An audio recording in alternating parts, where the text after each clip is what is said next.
Hello there, it's James Arnold Taylor, the voice of Obi-Wan Kenobi, Johnny Test, Fred Flintstone, and one of my personal favorites, Leonardo, and you are listening to Epic Tales from the Sewer.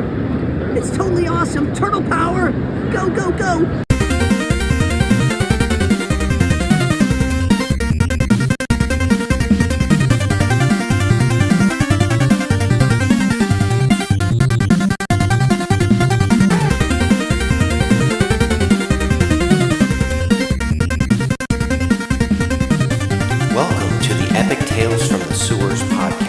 Strap into the party wagon and hold on to your pizza.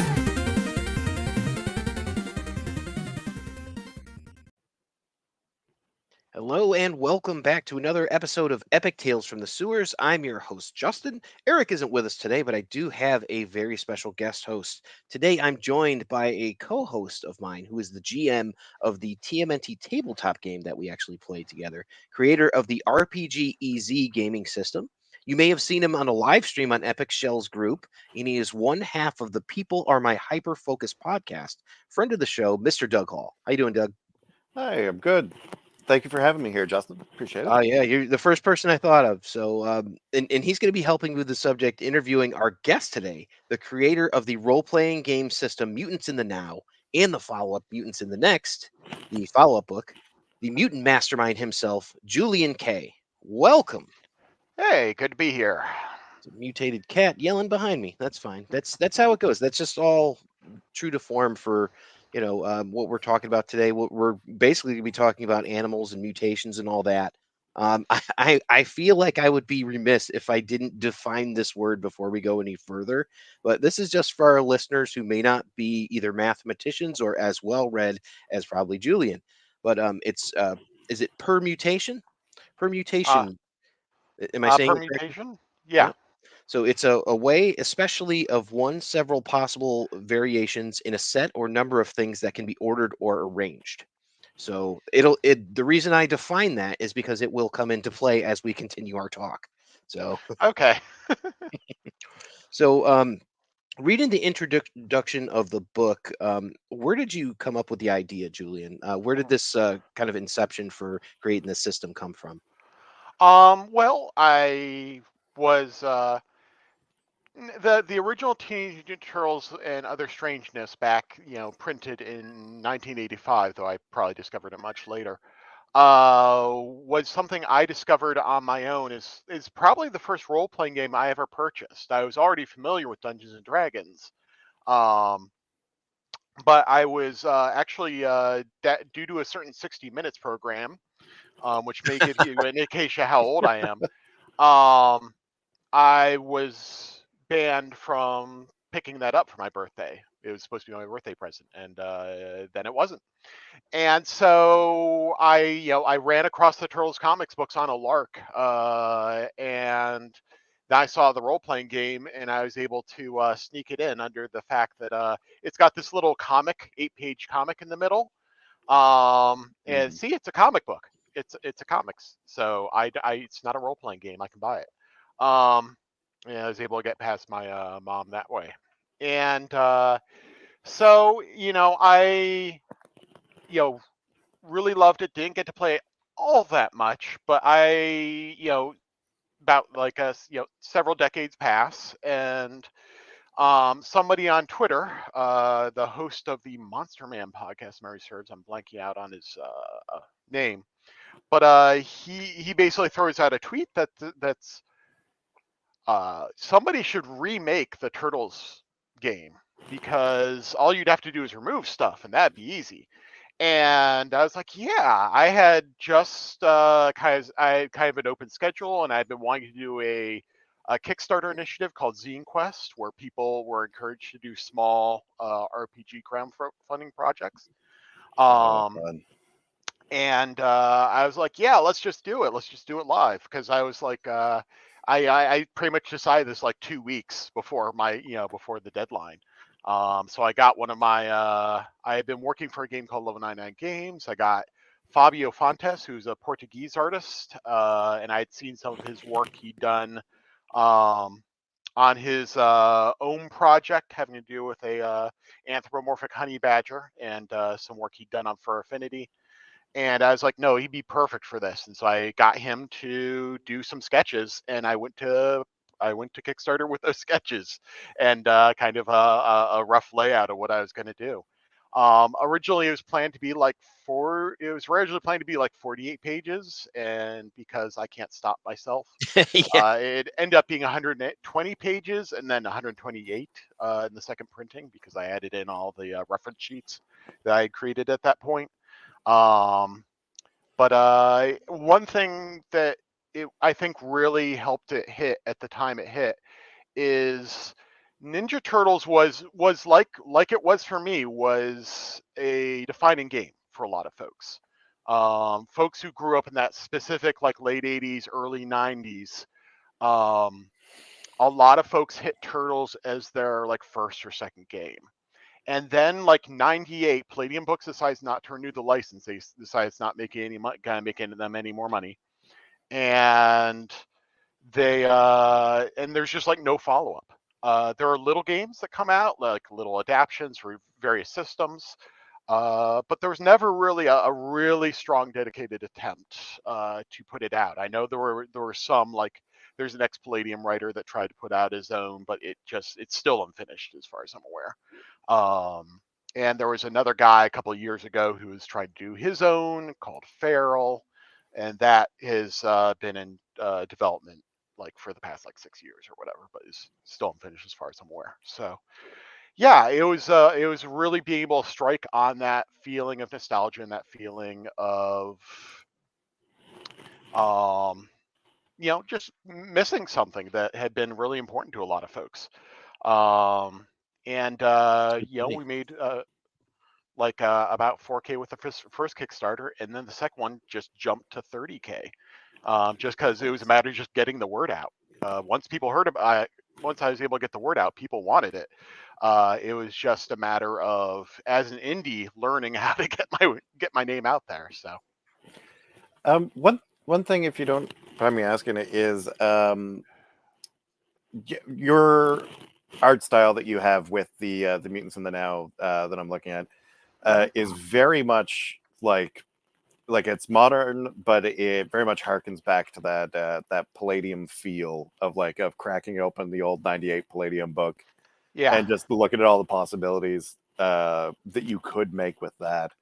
Who did you get to do your art for you, and how much do you think that was important to your pitch? Oh, it is vitally important. I wish, as a designer, I wish I could just write word and put word on page and have that grab people's imagination, but that takes a lot more investment than looking at a picture in the end of things. I got, like I said, I got Fabio Fontes. He did all the art on the first book, Mutants in the Now. He's from I worked at a company called Level 99 Games for a year. They put out like a Street Fighter card game, and I worked on their fantasy setting of Indians. But so I known him as a coworker, and he has no connection to like the older games. He has no real awareness of RPGs in general. He just happened to have a style that was perfect. Oh, beautiful. And so a lot of people have been like, is his work like based on Kevin Long? And it's like, I don't think he knows who Kevin Long is. Kevin, for those who might not know, Kevin Long was the artist on many old publications by Palladium Books. He did all the art for is the Turtles Go Hollywood adventure. So nice. There's like wasn't there like 5 or 6 of them, like the original Turtles, and there was the follow-up, which was like the Turtles in time with like the dinosaurs, and Turtles Down Under, Turtles Go Hollywood, and wasn't there another one like all the I can go for that in just a second. I just wanted to highlight real quick. Sophie Campbell, I was able to get the art for the second book, Mutants in the Next, for her to do the cover, because I reached out to her and I was just like, I want to just give you a copy. I think you'd be interested in this, because I'd seen her influence of the old game in her writing. And she was like, oh, I already bought it.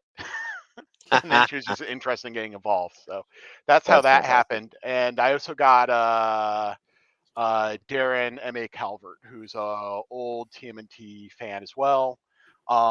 He did work for like role-playing games like Mutants and Masterminds, which is a superhero game, and Love Mutants and Acquisitions Masterminds. Inc., which was a product I think was put out officially by Wizards for Penny Arcade, combining Penny Arcade's little D&D project.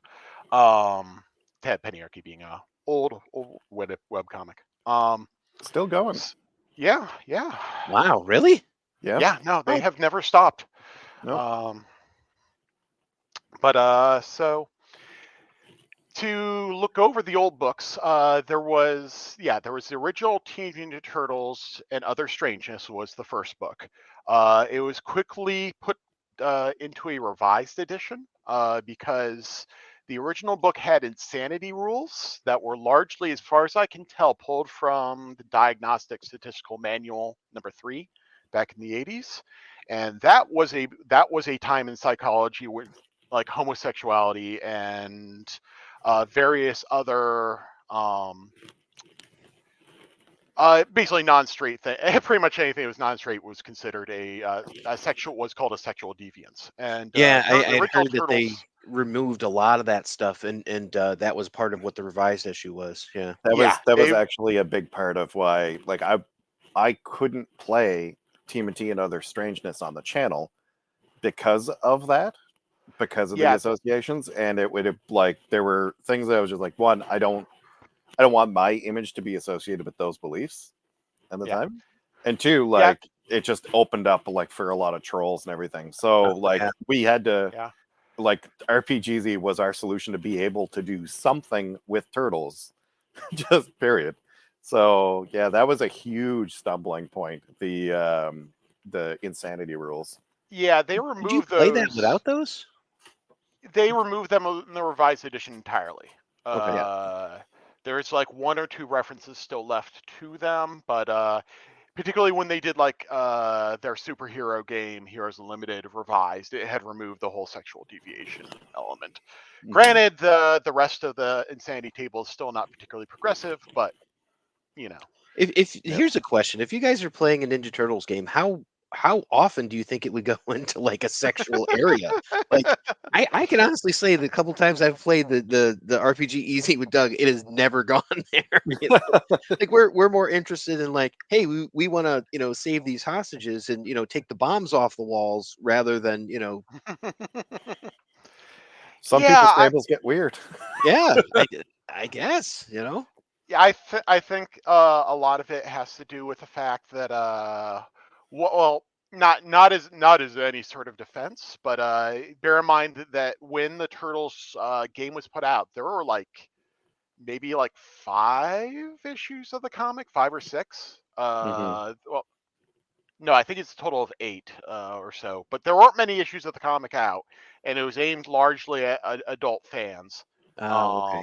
Even though by today's standards, it's not particularly not as grim as it's usually made out to be. But the so you have that, and 2, I just think Palladium just said, we've got this system, let's just plug it in. And Okay, that's whatever we do from the previous system, we're doing here. So and whether or not that's a good idea. So that's one thing that I kind of we talked briefly before we started about how, like, we kind of came at things from opposite directions with ours. Yeah. So like, mine is more focused on providing the feel of like the late 80s cartoon. It's supposed to feel episodic and like a cartoon, and it's supposed to be crunch light, narrative heavy. Whereas something just by the virtue of making your own mutants like you do in yours, it's going to be crunch heavy, and then not necessarily narrative light, but like, you want to provide all of those tools for a GM in his toolbox, right? Yeah. And are you going for more of a tone like the comics, or a tone like the TV shows and stuff?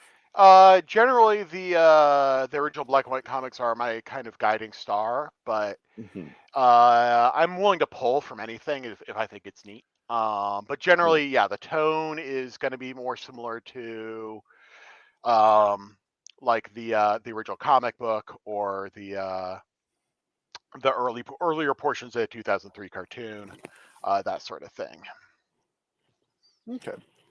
I had an interesting thing here. I read the intro, and would you mind if I read the intro to the book, Julian? Go ahead.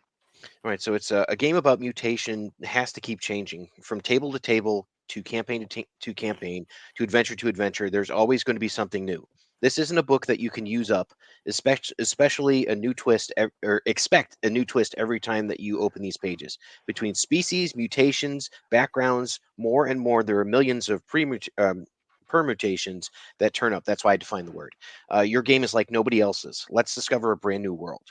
So everything is supposed to be changing, even the backgrounds. And when you go through, you can see that there's actually, it looks like there's mutations that happen, and I would describe them almost as feats. Is that how it is? Like when you have another mutation, you either gain like another ability or power, or some sort of physical attribute. Is that how mutation works in the game? Yeah, essentially. Granted, this all comes from. It's kind of very much a spiritual successor of what they did in the original RPG, where you kind of did a lot of random rolls to determine what animal you were, what background you had, and then you spent a bunch of points to determine which ways you want to mutate. And part of that, what I wanted to kind of rediscover with that is the notion of discovering your character as much as creating them. In most modern games, character creation is kind of made as frictionless as possible. We want to get to the game as quickly as you can. You can definitely see that in things like D&D 5th edition. And I wanted to actually go back to older games in which you spend a good chunk of time in character creation. And it definitely takes some extra work. But once you're through it, a lot of people are just really attached to the characters they've created because it's something they didn't expect to see, but now are excited about. Like one of the playtest characters, I have a guy who would normally default to like aged occultists and honorable sword wielders, and instead he's rolling up this like maternal sheep, who's like kind of the head, den mother of the group, so you gotta get ability to be pushed in ways you wouldn't normally, but that since animals are cool and practically, and in my opinion, all animals are cool, you end up with something. All animals are interesting, and so you can go, "Oh, I didn't think of that," So I did notice that there is an arachnid-free version. yes, Yeah. So Nice. my daughter appreciated that a lot. She's like, "Wait a minute, there is?" Like that's I fantastic for was her. requested by a backer, and I was like, "Oh, that's not going to be so tough." It's a bit tougher than I thought it would be, but Well, yeah, you it's got like a something I've whole engineered. scorpion section, so it's like, Yeah, well, I have one scorpion, and I have a bunch of spiders in next. Yep. Just because I had like no spiders in now. I just had the tarantula, and I'm trying to even remember how I decided on that, but I think I was just going over like common pet animals, and that was like the most common, like one of the most common pet insects is going to be a tarantula. So I think the rose tarantula is a gorgeous animal. So I am an animal fanatic as far as it goes. I was so happy to see that you had my favorite in there. So you had a manatee listed in next. And I'm like, oh my yeah, god! And I was looking at it and just trying to think about how would I play as this? Would I play as like a pacifist character? Like would it be like what would you do? And it really kind of got the juices flowing because it's like you're not just role playing a character, you're trying to take on the traits of that animal as well. It's like, well, would they be aggressive or would they be slow? Like, would they flee from danger or try to shelter others? Like, and it really kind of got me thinking, how would I emulate my favorite animal? yeah. And one of the things I avoided that, like for example, on some of um, there was okay. The later versions, because there was a later version of the Turtles RPG that was put out without the license called After the Bomb. Oh yeah, that was the Uh, last one I was thinking of. and that had things like Predator Mind, where it's like if you're hurt or angry, you're gonna have to make a roll, and if you don't, you're gonna go berserk and attack somebody. And that's one thing I actually aim to avoid. I wanted people to make their own decisions. There are things that can definitely like encourage certain types of gameplay, like the aggressive trait makes it so you can kind of go ham in fights. But there's I wanted to, and there's a sidebar in there talking about this, but I didn't want people to.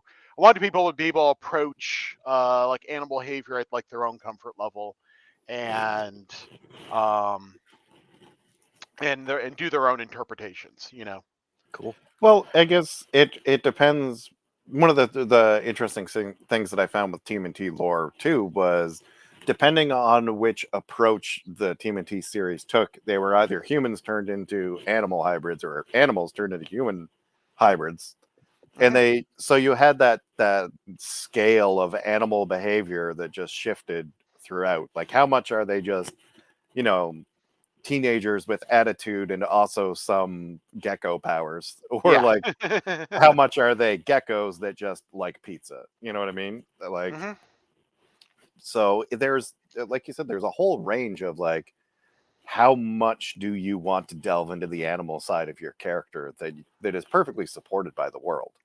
Yeah. Like, just like a Pigeon Pete. Yeah, that's what I was thinking of when you said that. Yeah, and I've really enjoyed like the work that, even though it's not necessarily central focus, but the things you see around the edges in Sophie Campbell's run on the IDW comic. I agree.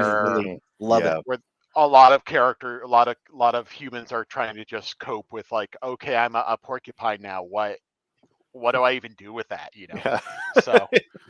So on the like Justin was saying how excited he was about the manatee being included. Personally, like my draw would be either towards a squirrel or a raccoon. Take what you think that says about me as a person too, whatever. But what you like to wash your food before you eat it? Yeah, I'm very particular. Like, raccoons are the very mentally particular kleptomaniacs of the world, and I appreciate their approach on life. But what would you say you were drawn to? Like, as you were making this, what was the first thing that like really like sparked your imagination? I mean, a lot of it was kind of like going back to an older game and just kind of going, okay, how do I make this more modern, more. I'm trying to think, because for me it was just kind of like almost like it's a design process, so I wasn't coming at from one thing. But one thing I think that really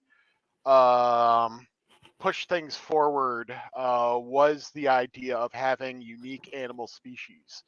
If those who have looked at the book, there are different types of shark, there are different types of, different breeds of dog have different mechanical benefits within the game. And that's what I would have to say is perhaps not the wisest decision, but it is.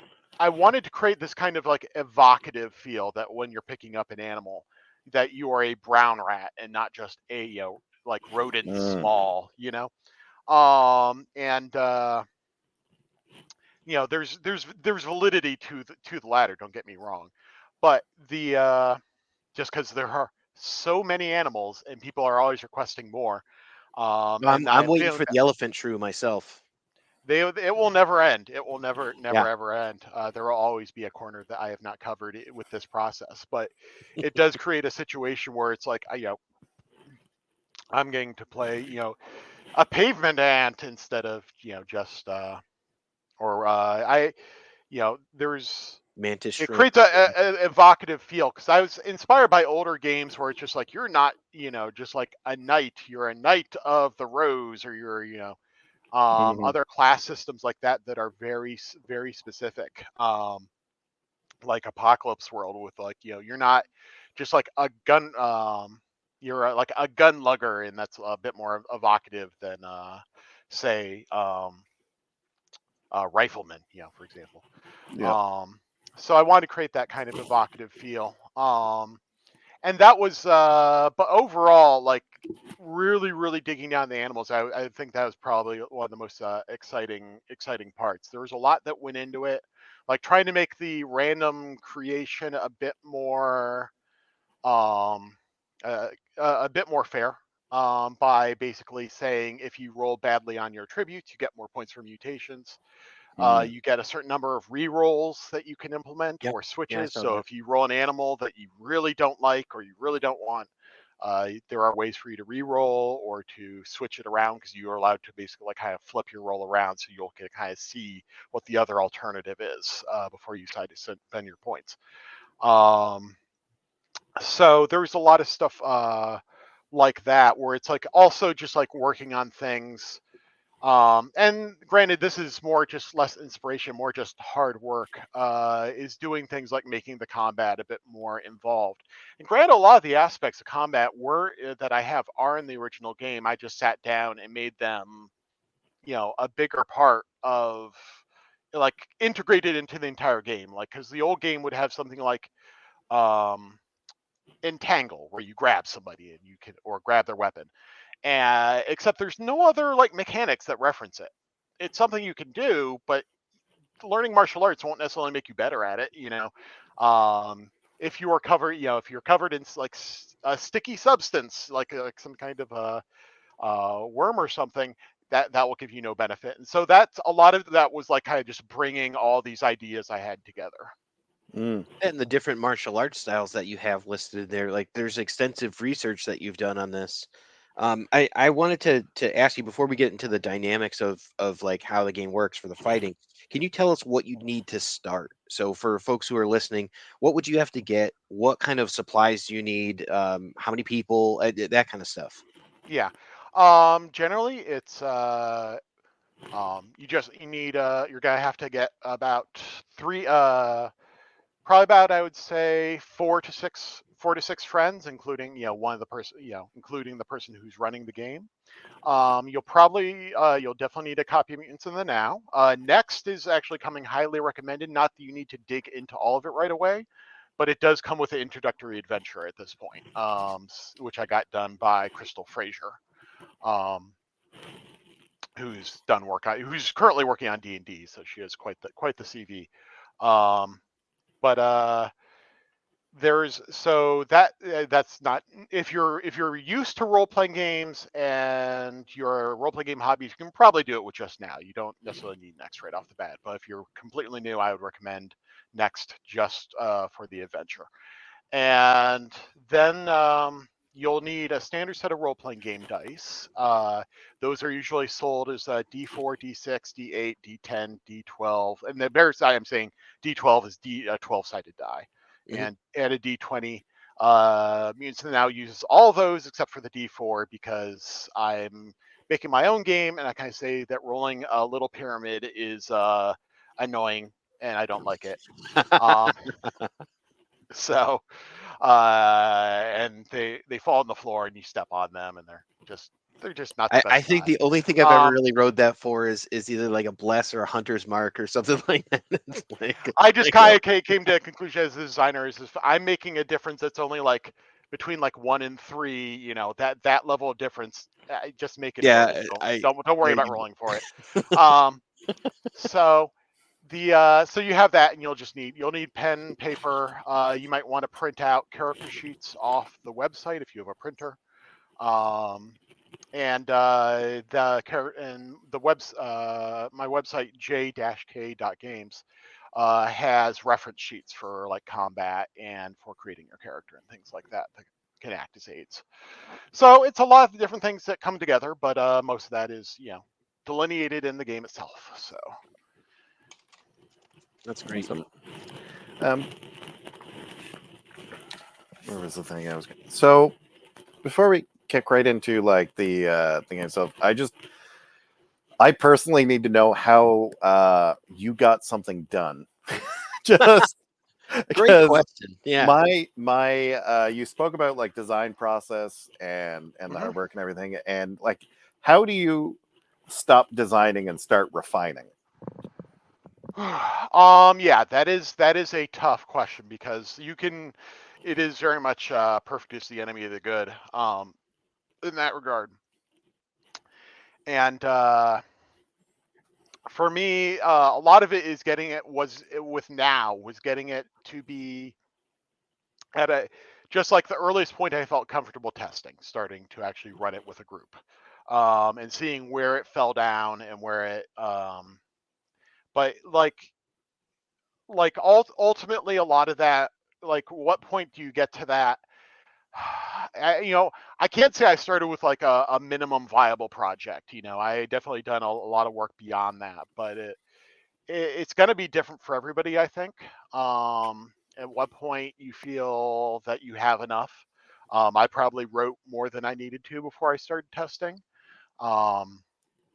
Certainly, as far as motivation goes, having a Kickstarter for me really helped me just go, I have to make this. I have to do this. This is my responsibility. Whether I feel like it on a given day or not. And most days I feel like it. I've been so busy underwater with just fulfillment on the last Kickstarter. I'm just like, oh my God, I just want to get back to writing. But generally speaking, like I said, it's going to be different for everybody. I know, like, some people who do Kickstarters just get paralyzed, and that can happen too. But the basically, once I had like all the systems I felt I that were going to be in the game on some level, that's when testing started, basically. And the biggest impact that had was changing a lot about character creation. If you notice, it's step by step and has very specific things for each step. That's why, because there were people ask, like, what if I change something at this point? And I'm just kind of going like, oh, you have to redo all your numbers. And I wanted to like smooth it out, since it is already a complicated process, and make it so at no point do you have to like redo things. So you have to refigure all your secondary statistics based on your main. Is it fair to numbers. say that about 3/4 of the book is character creation? Oh yeah. Yeah. So I would say that then, that's a big deal. So for this. And it's a bit ironic for me, just because I have done a lot of little indie games, and most of them are like razor thin as far as mechanics go. I had a game called Anarchopunk 2020 in which you write down a name and you write down what you do, and that's it. And nothing, you don't add anything to the character except during play, in which the system tries to label you, and your labels are what give you your mechanical differentiation through play. But if you get too strongly labeled, the system basically understands you and can undo your rebellion, because they just have figured it out completely. You play that while listening to the Sex Pistols and the Misfits. Yes. Yeah, I mean, that's the intention. Yeah, I get it. So that was sorry, I had the middle of a thought and then lost it. but granted, Sex Pistols probably not the best for that, given where they've gone. But yeah. Oh God, no. So that you mentioned there's 3/4 of the book would say is like character creation, just as an example. But with that many options, how do you balance? Like, how do you, or like, what is the level of importance that you place on this would be cool and represent the animal well, and this would be balanced and make it a good experience for everyone at the table? Yeah, it's the glib answer would say you don't, but that's not true. I've been critical about games like D&D in the past, because Wizards rule and many other classes drool. But my solution, there's kind of a twofold solution there. One was just trying to make characters so different enough that they're not necessary, that they all have their own strengths, they all have their own ways they can shine. Maybe somebody can breathe underwater, or somebody has a particularly strong social move, is like a cat or whatever.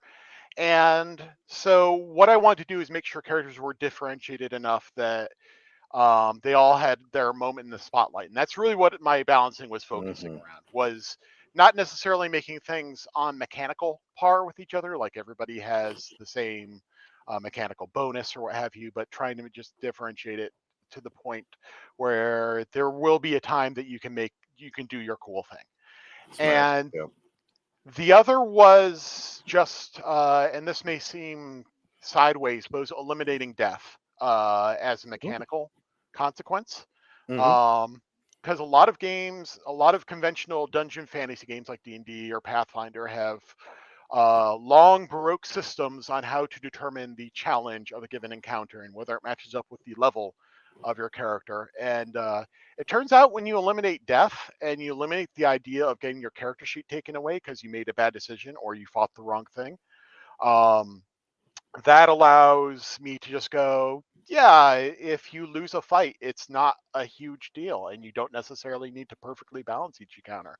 There are some guidelines on how to roughly, but the characters tend to be so different that it's hard to do a strict, this is the challenge rating for your party, and it's all matched up, and you'll have something that brings you just to the edge of death, but not quite there. And I didn't really have any interest in kind of like playing that mechanical game, game of brinksmanship. Yeah, I like that answer a lot. I approached death kind of similarly in mine because I wanted to base mine around the 87 cartoon. Yeah. Right? 87 cartoons, kids aren't tuning in and expecting to see Leonardo get decapitated in the middle of it. Like, it just doesn't happen. So his head just pops into a shell. So the worst thing the worst thing that's meant to happen in my games is if all 4 turtles get knocked out. This episode's a 2-parter now, right? Yeah. So the bad guy gets away, or you start the next session where you're all captured in the Technodrome or whatever. But that's just, it becomes a 2-parter, and you're going to end up winning at the end of a 2-parter or a 3-parter or whatever. It's just how long does it take you to get there? Oh, that's cool. But I very much like the idea of taking death out, because when you do that, it puts the onus on the players to be like, this is when my character's done, or it also opens up the ability for them to do cool stuff. Be like, I want to do this thing where I run up the side of the building and launch myself into the flames, and if it doesn't work out, like, I still tried to do a cool thing. Yeah, it lets you take risks, and though it can be tough to get people who are used to dungeon fantasy games to kind of embrace that, it can be kind of tricky if you're trained on D&D. But yeah, that's what I was aiming for to some extent, was to once people, to allow people to do wild things, do interesting things that might be risky. As opposed to something like as opposed to like a dungeon fantasy game where it's like I could grapple the monster or I could try and trip it or whatever, but it's really probably most effective for me to just keep hitting it and doing that over and over until it falls over. And I want to basically a lot of the things like having 2 actions in combat each turn, and only one can be like a directly damaging attack, and the other can be like I try and push you over, or I try and keep you busy, or like that was born out of wanting to make it so damage, like just going ham and just trying to attack somebody over and over isn't like necessarily the best option, and you always have room to do something neat. I like that. It's a lot really like nice Doug's approach. game, actually. Where we have all these different things, and like, we collected acid, and we're going to throw it on the floor so the monsters can't pursue us. It was something like that. I think in the last one we had done. Yeah. And certainly part, like I had the whole hazard rules where you can, like, there will be hazards on the combat field where you can push somebody off a ledge or into a power junction or whatever. And that was very much inspired by watching a lot of the cartoons, Mortal Kombat style, right? You need to have, if you're DMing a game of Turtles, you always have to make sure you've got a trash can mini nearby, because trash cans are an indispensable weapon in TMNT lore. Yeah, the standards and practices was quite strong in the original cartoon. I even remember like watching the tooth that when I was going through, because I went through like almost all the cartoons. I haven't gone all the way through 87, but I've gone through all the rest. You could skip the Red Sky years. It's I think that's probably what I'm most curious about, just because it's the one I know the least about. But I'm sure it's not. It's a lot of space stuff, and it's a little weird. But maybe you'll like it. Who knows? So But like watching the early 2003 cartoon where they're still more strictly under like standards and practices, and I watch like Casey Jones push over like a glass case on a foot soldier, and I'm watching just going, oh, that looks way more painful than getting hit by a hockey stick. This glass case on him and it shatters. It's like, oh, so the inadvertent violence of standards and practices, as it were. Now, what can you tell us about goop? Because I know goop seems to be a important part of the mutation process. Yeah. Oh, excuse me. A little goop in his throat. Mm. Well, if that's the mutation that gets a product out the door, give me some. Get this man a raccoon. Like in some of the older games, it would just be like, you are mutated by chemicals or radiation. I just wanted to bring it all together because it feels a lot more like the inspiration to have that kind of singular substance.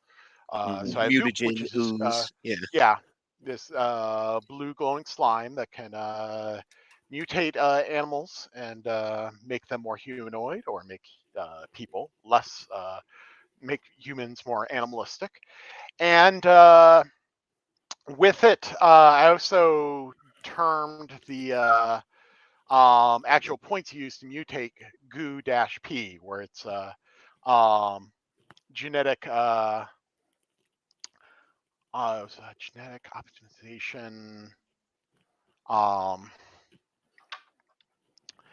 Can't believe I'm not remembering my own words, but it's essentially the points you spend to make your mutations happen, and basically how many points you have to retain your retain your animal traits, to become more human, to do other weird stuff, like if you want to be like a centaur type mutant.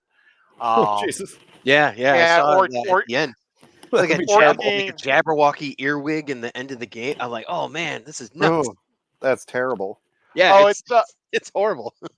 The term is genetic organic optimization points, and that's just kind of play on the fact that the old game used bio-E, which is biological energy, but they also would have a tendency for those for like rather weird initialisms like SDC, or structural damage capacity, instead of just hit points and things like that were just kind of like weird. And so it's kind of almost kind of a remnant of when the game was going to be more of a parody of the original, and it ended up being more of a straightforward take on it as time went on. But one of and it also lets you gain psionic powers, which is really not from anything in the Turtles franchise, but is from it seemed almost like an X-Men sort of analog. It's from the original game, and the original game was really big into it, and I could not tell you where it came from. It came from somewhere in the mind of the author, Eric Luchik. But it became a mainstay of that particular game, and it's fun, so I decided to stick with it because Sonic. I just wanted to make sure that they were very kind of like specific and narrow, to kind of keep closer to that kind of like street level of superheroics. So instead of like, I have telekinesis and I can move like any object, it's more, I can move small objects, or I can shove things around really forcefully, or I can push myself around, So, but with that, one of the big things I wanted to do, and this is something I learned from a game I freelanced for called 13th Age, which is a game by basically the main producers on D&D third and fourth edition. Was the whole just making sure your game has things that are just kind of open-ended for player groups to tell their own stories around.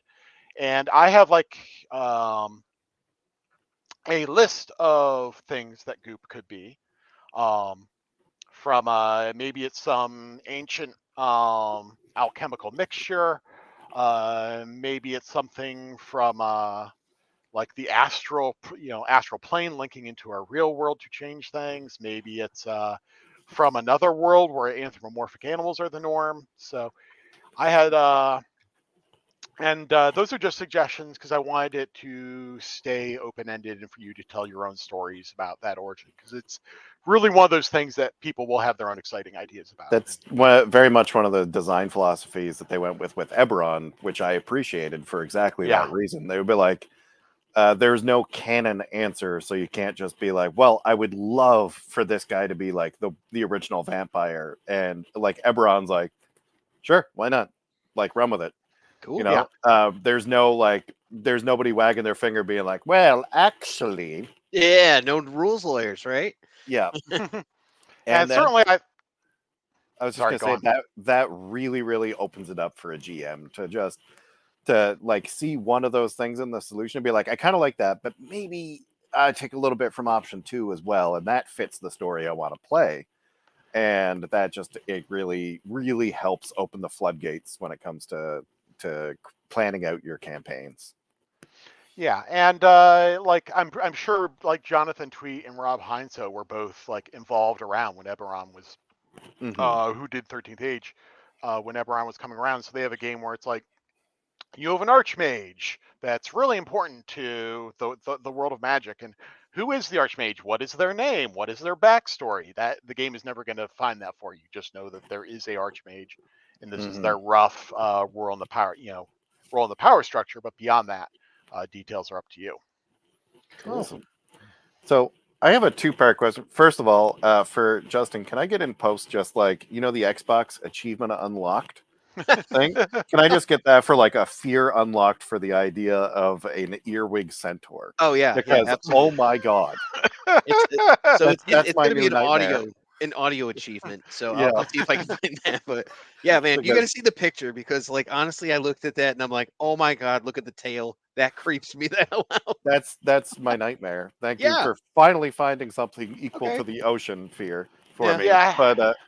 But the other question I had is, I keep trying to sneak into my house, earwigs. Really liked the the cool air coming from my air conditioning. So I would just say, what do you think is more fun from both a lore perspective and from a player perspective? What do you think is more fun, starting in as an animal and becoming human, or starting as a human and becoming more animal?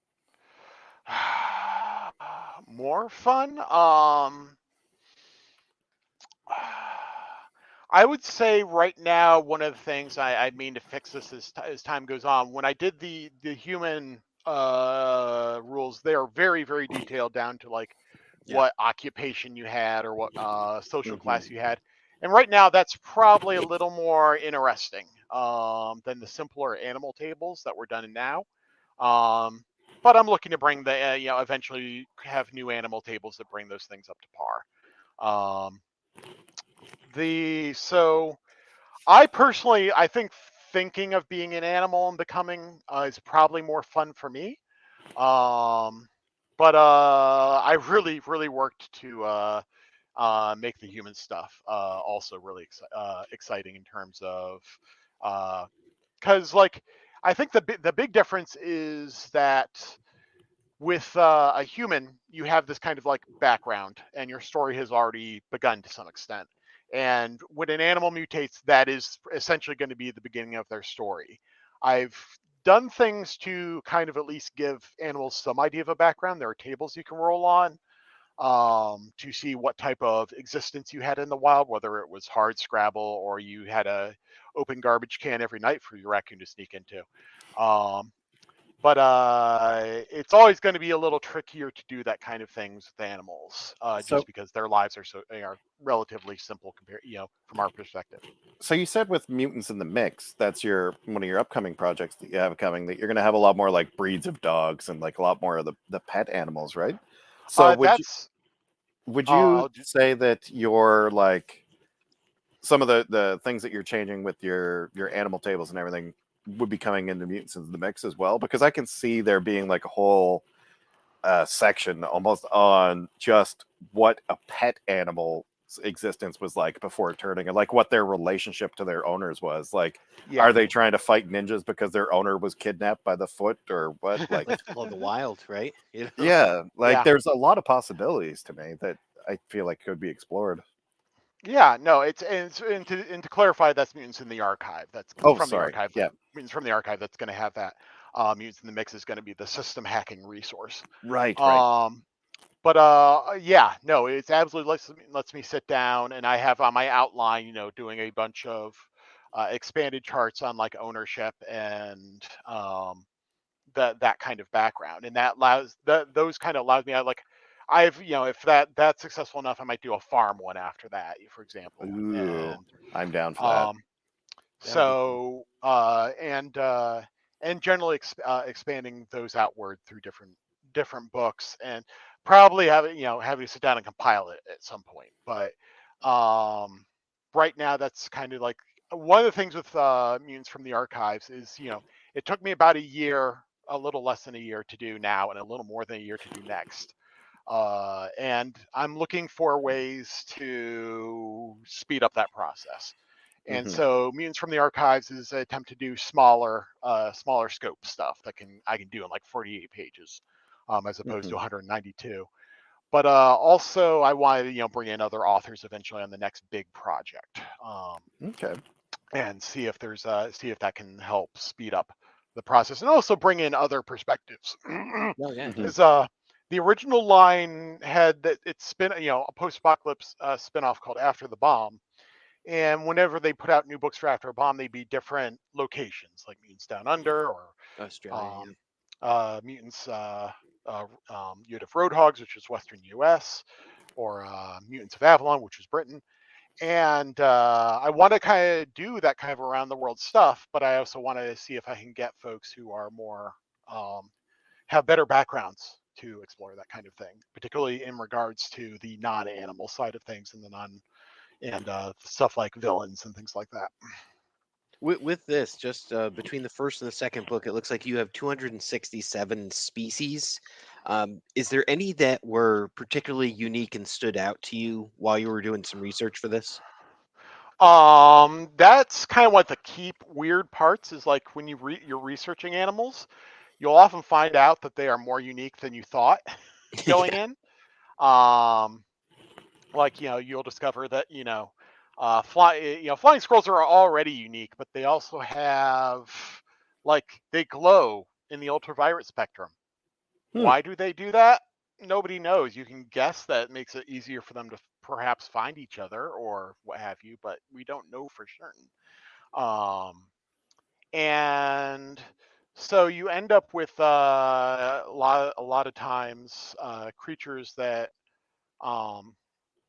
wouldn't seem all that like the northern saw-whet owl is one I did for next, and that has a specific trait where they can locate things by sound, not the way echolocation does, just by hearing.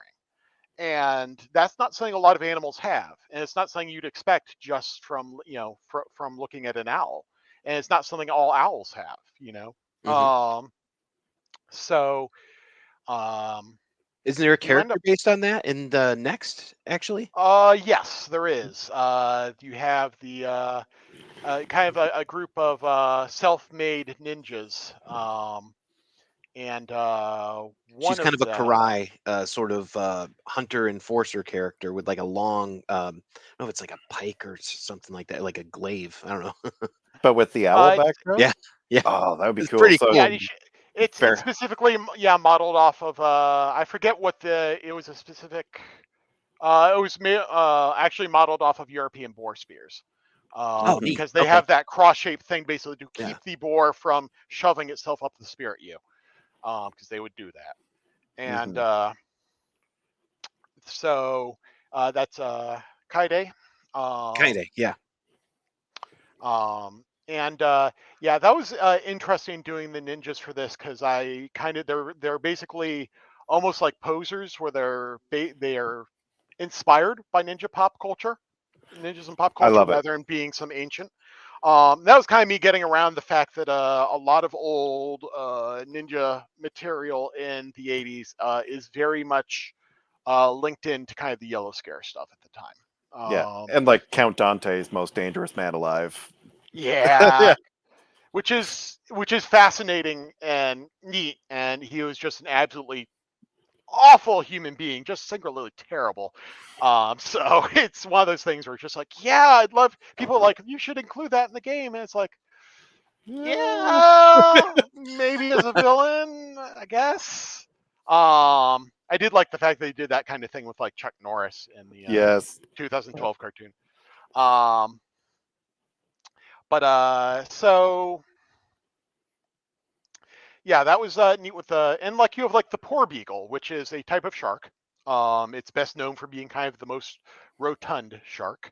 But it does play what might be termed play activity. We don't know for certain, but we know like when it finds like, things like nets or balls, it'll like mess around with them. And that's not something we think of fish being intelligent enough to do. But I think as time goes on, we're finding out more and more animals have more depth to their intelligence, even if it's not necessarily what we would consider what's important in a brain. So it's always fascinating. Sometimes like there can be some real trouble. Like I was like looking up like a quail type animal recently for future, because I'm doing a backlog of future animals, and I'm just like, there is just nothing. I'm struggling to find anything special about this Like, bird. what the hell's the ptarmigan? Yeah, So, but eventually I would happen on, okay, well, they're good at hiding their tracks, so let's build that in. So was there any, because you said as like part of your Kickstarter requests and you would get requests for people to that wanted to see certain animals included? Yeah, there was a tier where people could request that. What was the one that stood out to you the most? Like one request that kind of came at you from left field? Like, really? A lot of them came out at me from left field, but I would say, give me just a second while I look up the exact name here. There was a snake that came around, and it's probably one of the most venomous snakes known to science, the gaboon viper. Oh, I love the gaboon. It's my favorite. And the person who like requested it was like, yeah, my cousin like raises these as pets. What?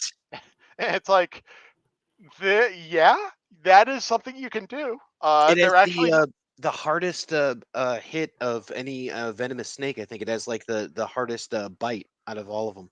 it Like has venomous snake. it has like the longest fangs and one like I think one of the biggest venom doses. Yeah, I think it's like the fifth deadliest. It's African. Yeah, and it's one of those things it's not that deadly a snake in the sense that it doesn't really care too much about humans and isn't likely to lash out because we're just too big. Unless we like directly step on it or whatever. But it's one of those things where if it bites you once, unless you like have the anti-venom on call, you are dead. Yeah, and it has a big spike on its nose too, so it's really aesthetically cool looking.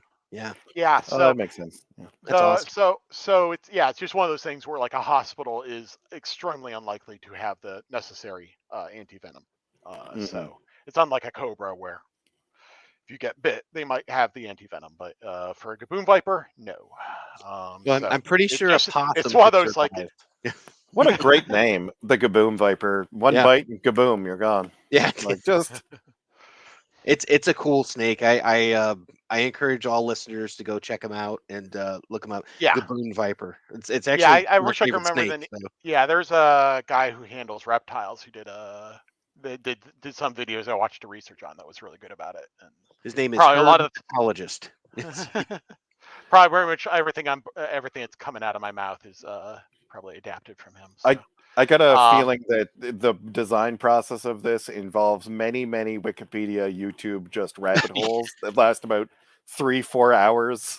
They're just gone. Yeah, it varies. Sometimes it's like that. Sometimes it's real quick, and other times it's like trying to look up things like, for example, like I was doing pavement ants, and I did them and I finished them, and later on I'm doing some other and other research, and I find out pavement ants have a stinger. And like Wikipedia hadn't told me that, like a lot of the big animal sites hadn't mentioned that. And the reason is because their stinger's too small to sting us, so we don't care. Oh, gee. So do you go to something like Strange Wilderness with like Coyote Peterson and like check those out and see, oh, this is what it's like when a alligator snapping turtle bites a big thing of turkey. I don't You're- do a ton of video. I do it sometimes when I feel like I have a necessary thing to look for. Like when I was researching Pika and kind of going, how fast are they? Because I can't find any information on how fast they are. I need to just find a video of one running and judge There you it go. based on that.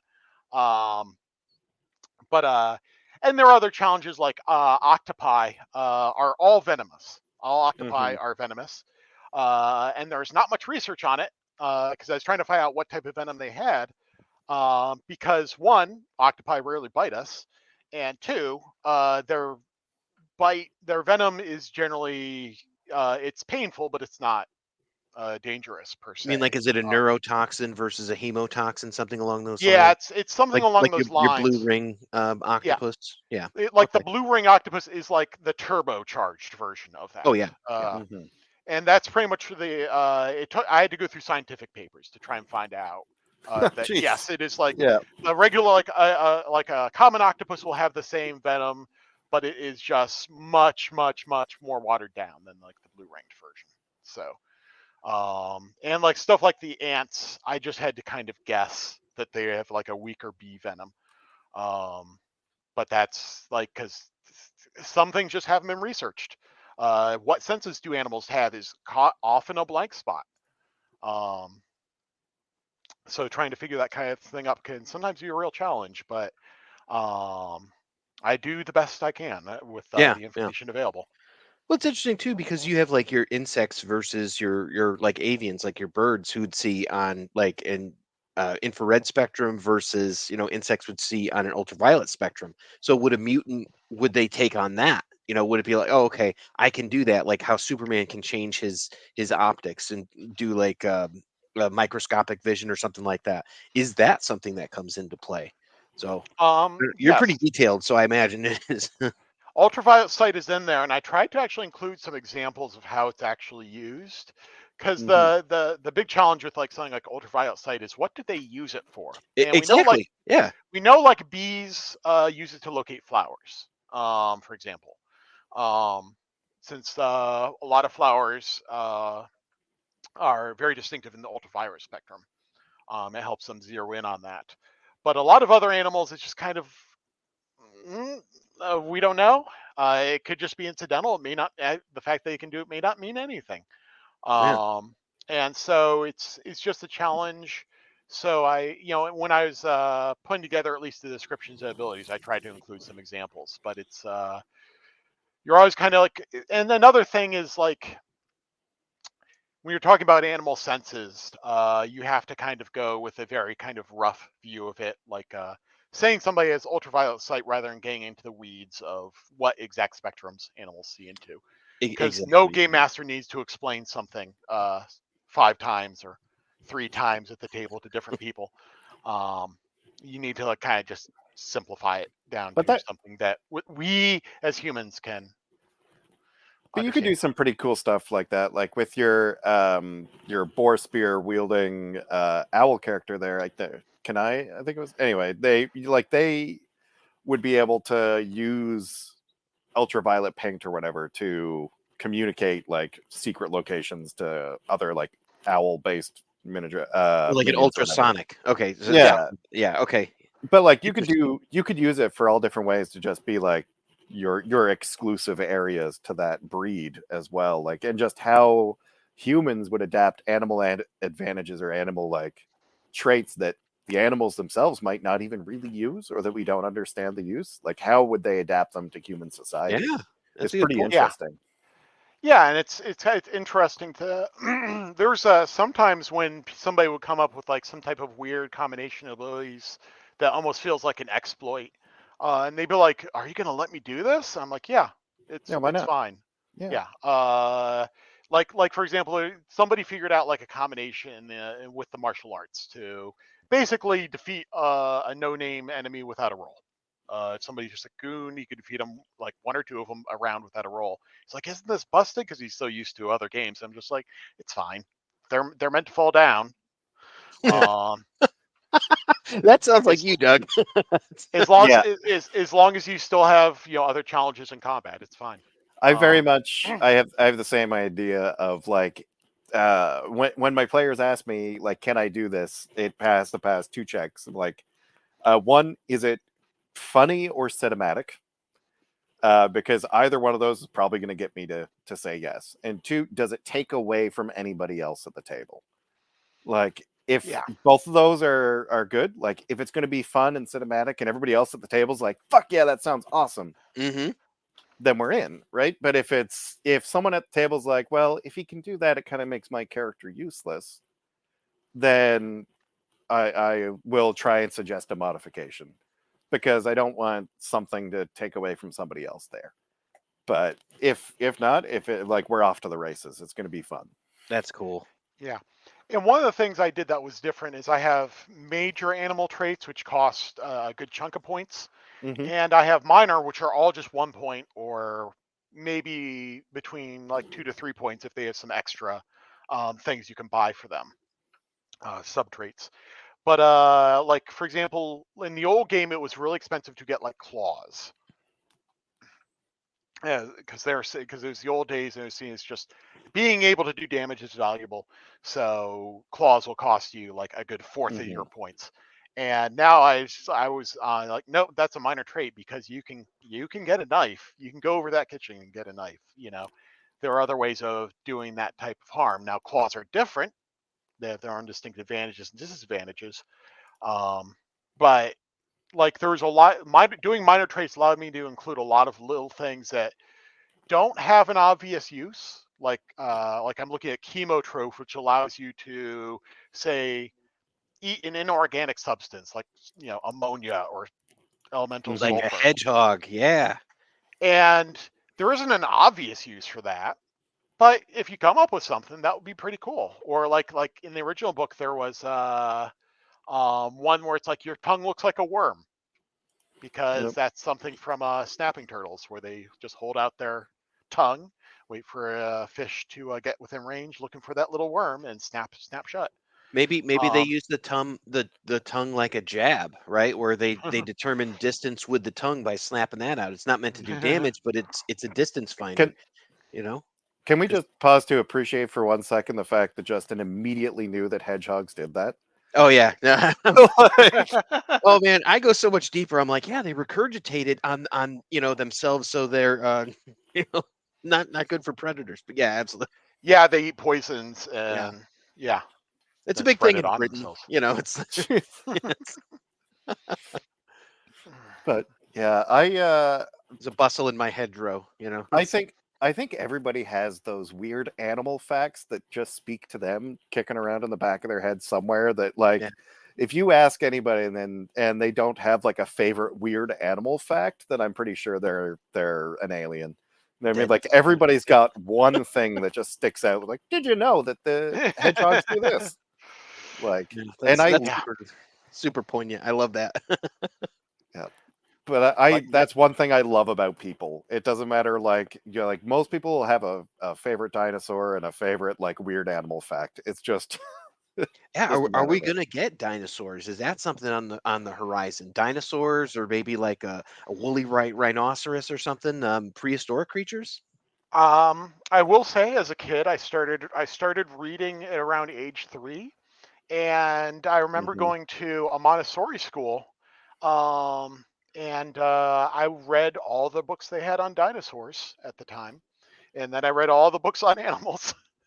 Yeah. So I have that deep childhood love of dinosaurs. And I absolutely want to see them. It's mainly just because I don't want to get too distracted with the fantastical until I have like kind of the groundwork laid before that. But I have my writing document, and I have a list of dinosaurs I put together earlier. Is that going to be a future like? I get a feeling that's not going to be like your Mutants from the Archives 48-page one. I feel like Mutants in the Then will be a full. Ooh. It would probably be paired with some type of time travel. Time travel mechanics and what have you. No, that's definitely something I want to get to. Doug, do you go to given time. Dinosaurs or do you go to Denver the Last Dinosaur, Dino Riders? What's your preference here? I'm more along the lines of like Dino Riders, Okay, like all right. or Dinotopia. I'm a huge Dinotopia, Dinotopia okay. fan. Yeah. Yeah. That's a more peaceful solution. So I think that's good. As long as it's not like the Good Dinosaur, because I feel like that's just too out there for me. I was one of those weird kids that always thought like I took the ARC approach to dinosaurs, in that I was always looking at dinosaurs not so much as like I want to hunt dinosaurs or I want to hang out with dinosaurs. I'd be like, that'd be a really cool taxi.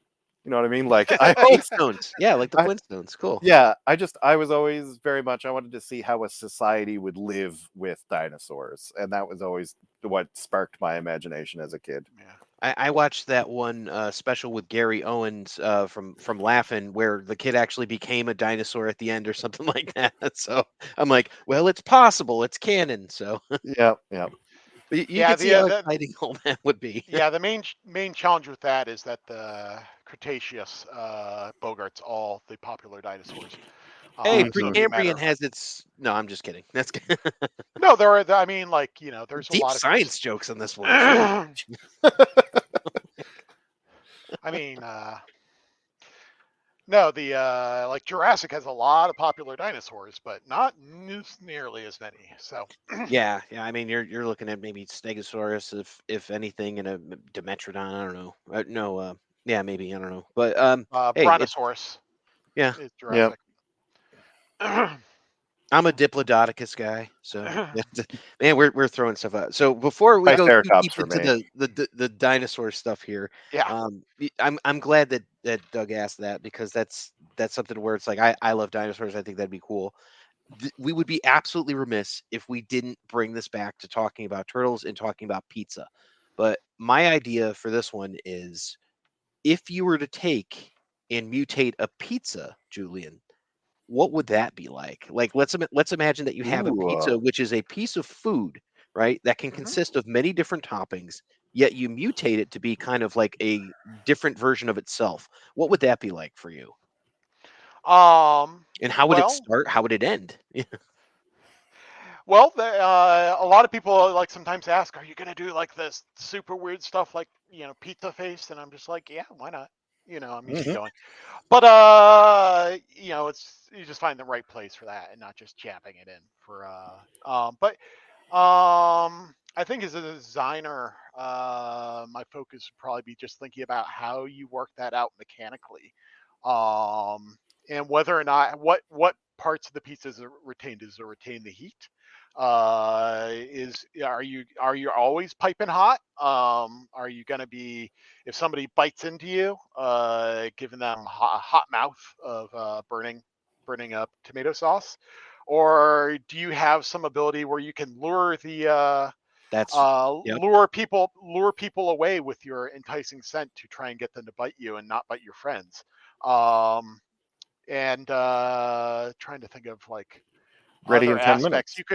If you could possibly have musk against some people with like anchovies or what have you. I love anchovies, but I know some other You could people harden or soften your crust based on the type of pizza, right? Yeah. Stuffed So crust maybe to absorb you damage. evolve into a Detroit style, and then you're armored. Maybe you can serve as emergency rations to some extent, whether or not you could regrow like your layer of cheese or what have you. And this is for Eric. You could keep people away by putting pineapple on it for Eric, because I would personally like that, but he doesn't. So yeah, you could have like a musk trait with like the where you roll randomly to see like if like just a random character does or doesn't like pineapple or olives or mushrooms, things like that. I think you could use it as like an infiltrator bard type character. So because everybody loves pizza and nobody expects a free pizza to be a trap.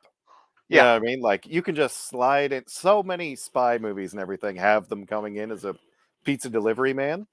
Like just say it, like it's the perfect infiltration cover. Yeah, well, you had that original, the maybe early it's a episode of clam. the cartoon Yeah. with the meatballs that are actually alien eggs. And maybe it's a clam or something that mutates to look like a pizza box with a pizza inside. You know, Yeah. I mean, there's ways. You know, it's interesting. So Yeah, maybe you like have like a cardboard shell you wear over yourself. That would be as you get older, extremely toyetic. As you go older, you go up to like the 15-inch size, party pizza size. Yeah. we didn't get to talk about like the extras for like Kickstarters and things like that. What have been kind of the perks that you've had for this? For now, that was mainly just me increasing the size of the book. But for next, I was able to bring in a number of other artists and authors. That's how like Darren Calvert got involved. He was a stretch goal. Doing the introductory adventure by Crystal Fraser was also a stretch goal on it. And of course, the stretch goal is to pay, largely just to pay them. You have Edwin Clooney, who does little independent games like Kagagami High and Magical Fury, but he's also probably best known for doing the translation on books like Golden Sky Stories and Maid, various Japanese games. And he does little tables on his Patreon, and so I had him do tables for the book. Nice. And so that right now the kind of the two outstanding ones is the open system document, and that's what Mutants in the Mix is about. Originally I was planning for Roll20 support. The person I hired to do that had to step out, unfortunately, and wasn't able to fulfill. I've been talking to other VTT virtual tabletop folks like Dice Weaver.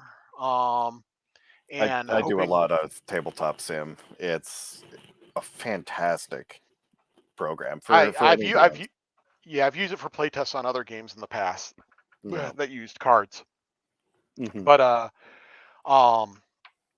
I used it extensively when I worked at Level 99 Games, just because we had a bunch of card games that we would test through that.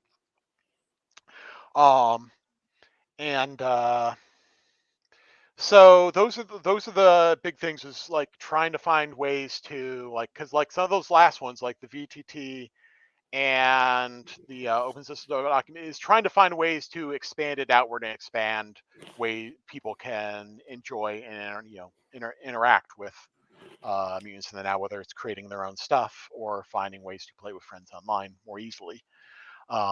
Is there a community for folks that play, like a Discord or something? There is a Discord. It is, I believe, linked off the bottom of j-k.games, as well. I'll as include that in the so show we can notes include then. that. But yeah, there's a Discord, and it's been pretty getting busier and busier as time goes on.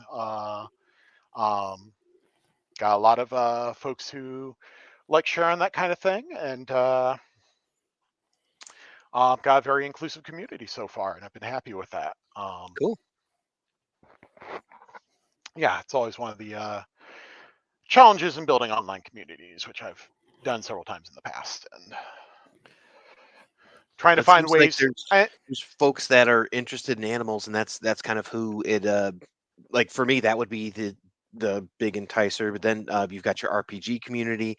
You've got communities of people who want to be part of the narrative and all that. So yeah, I could see it attracting like from all different realms. So not just Turtles fans, but your Palladium fans from old school, and then folks they're just like, well, what if I was a turtle? Like that kind of thing. So you've got everything from role playing game fans to folks who are TMNT fans to furries and their derivations and things like that. So it's always interesting to see different takes on it that I would never have. So same here. Whatever floats your boat. It's like rising tide raises all ships. So it's like we can all come together and have some fun.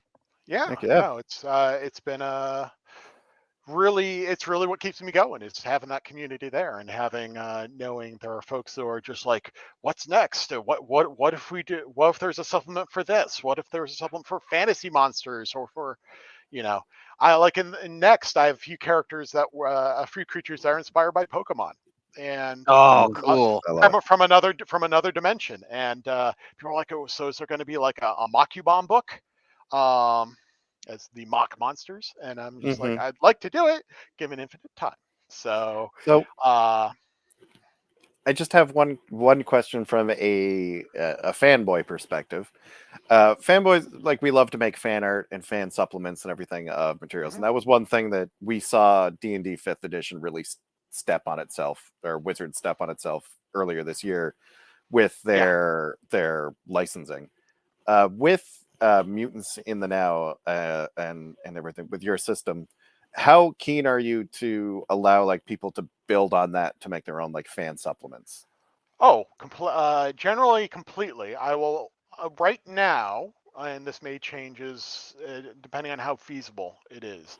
I do plan on having some legal language that's basically like if you are a large company, Hmm. um, you should talk to you have to talk to me about licensing. It will be something that's intended for, indie and small publishers, and not for large companies. I've seen a number of large companies pick up people's independent systems and make a ton of money off of them. Hmm. And though I'm not necessarily wholly against it, I do wish that people who created those systems in the first place got some Because short then they'll notice cut you out of the when it, equation, you know? yeah, Yeah. yeah. And the other is just having some basic anti-hate.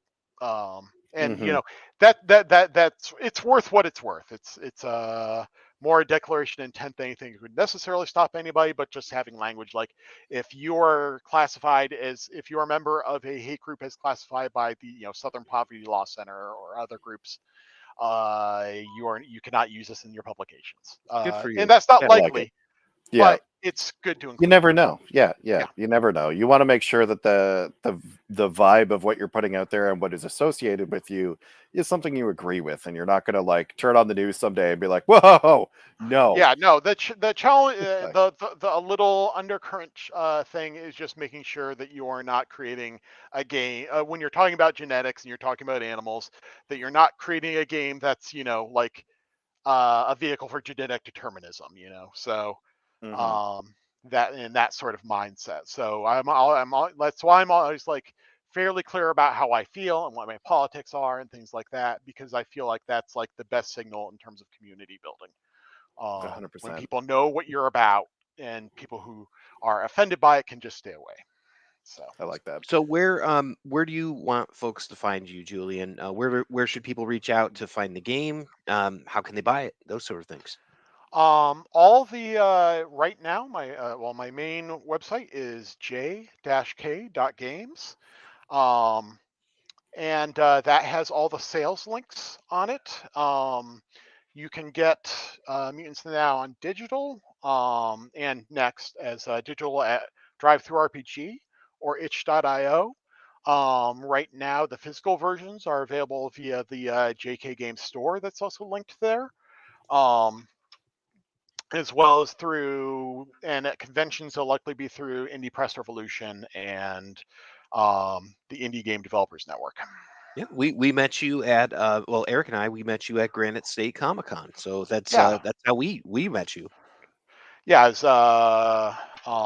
gracefully hosted by Doug Schutz, and with me trying to bounce between different topics and um, trying to remember the exact name of that booth. Um, Victory Condition Gaming. Victory Condition Gaming. Just took me a second. But yeah, they were he's been very nice and very good about helping give Mutants the Now a little home at small conventions like that. So Perfect. Excellent. And, Thank you. Doug, why don't we talk about you for a second? Where can folks find you, and where can they find your podcast? So, people are my hyperfocus with your co-host Terry. Well, currently the podcast is video only right now on YouTube. The channel is 031 Productions, all one word. And the Twitch channel, if you want to see it when it's recorded live, is the same extension, 031 Productions. We also have the actual play of RPGZ up on the YouTube with Justin himself joining us for 2 of the games that are online right now. The one where you're playing as Mondo Gecko and the one where you're playing as Demon Donnie. Yeah, we got to get back to that. It's so hard to get that. But that first game we played for like 4 hours. It was like crazy. It's just like, It's some fun. wow. And I was determined to go through and use literally everything on my character sheet. And I'm like, I use tail skate. It says that I can balance. It's like whatever. I'm like, I was It was a so blast. happy. Yeah, that's awesome. Thank you guys for being guests and guest hosts to kind of walk everybody through this. I hope that people can find you and just get into this, and definitely get on there and check out that Discord, folks. I'll put a link in the show notes and all that, so you can get on. You can take a look at this. Shout out to Sophie Campbell for just putting out some amazing artwork for this, and the other one was Fabio Fontes. Yeah. So Fabio Fontes. fantastic artwork in this, and I'd say if you're interested in the Palladium Kickstarter that just went out, this would definitely be something to check out, because it could kind of bridge that gap.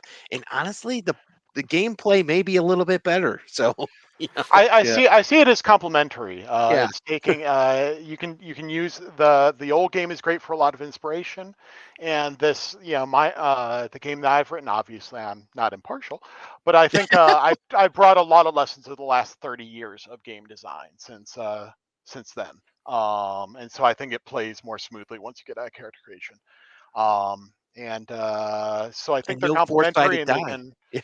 they can kind of serve people who have different needs as far as Yeah. what they want from it. But you heard it. Throw out your D4 and pick up Mutants in the Now. Yeah, exactly. All right, thanks, Yeah. folks. Thanks for being here, and for everybody listening, I will be right back with your pizza recipe of the week. Thanks, gentlemen. Thank you. Thank you. It's pizza time. And now, in a segment that we call Pizza Time, where we discuss any Teenage Mutant Ninja Turtle or pizza-related food, I give you Pizza Time. Here's a unique mutated pizza idea. It's called Big City Burgers. Makes about 4 burgers. Keeping the streets of New York City safe is a big job. And a big city heroes like the Turtles need a big city burger. Since there's always mozzarella, pepperoni, and pizza sauce in the turtle layer fridge, every burger night is bound to include some pizza flavor. Ingredients: 1/4 cup finely diced pepperoni, about 1 ounce. 1 tablespoon finely chopped black olives. 2 tablespoons Italian seasoning blend. 1 pound lean ground beef. Salt and freshly ground black pepper. Extra virgin olive oil for brushing. 1/2 to 1 cup no-cook tomato sauce. 1 cup shredded low moisture mozzarella. 4 burger buns, split and toasted. Optional toppings: sauteed mushrooms, sliced olives, banana peppers, caramelized onions, or anything else. Skip the pepperoni, dudes, if you want to lighten it up. Swap it out for ground beef or ground turkey or chicken, and use whole fat, low fat mozzarella or whole wheat buns. Instructions: in a large bowl, toss together the pepperoni, olives, and Italian seasoning. Step 2. Crumble in the ground beef and mix gently with your hands until everything is incorporated. Too much mixing makes for tough, dry burgers. Step 3.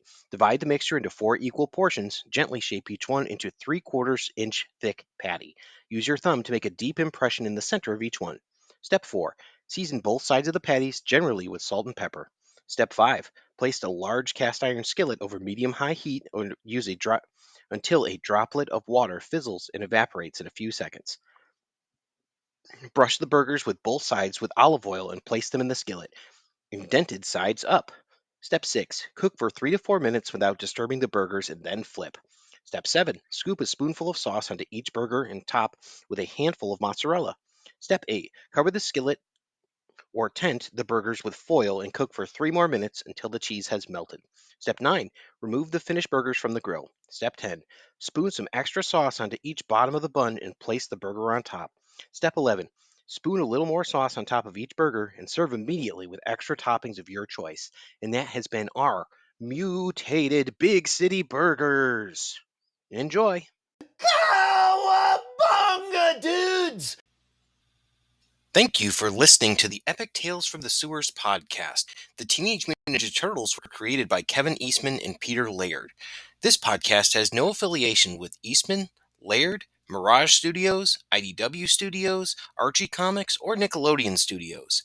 This podcast is a member of the Dorkening Podcast Network. Check out thedorkening.com for other podcasts. Epic Tales from the Sewers is recorded by Justin Cooper and Eric Will.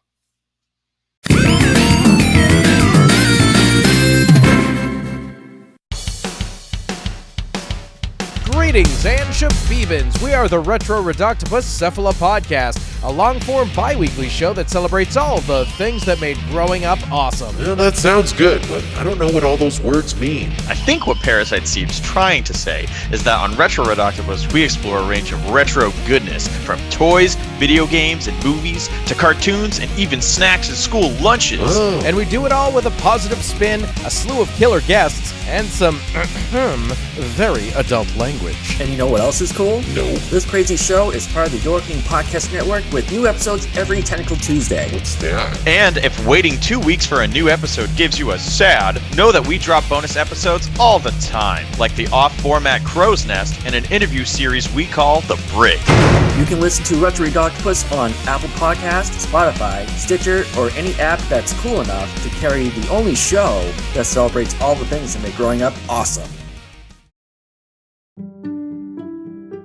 It took me 10 years to make the perfect man cave. And then we took it over. And we made it into the multiversal chamber.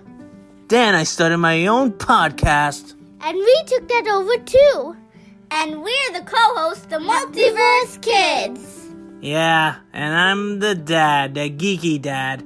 And every week, we what? We review the movies, shows, and books, games, and toys. Yeah, and sometimes we even have a special guest. So, join us every week on the Geeky Dad Podcast.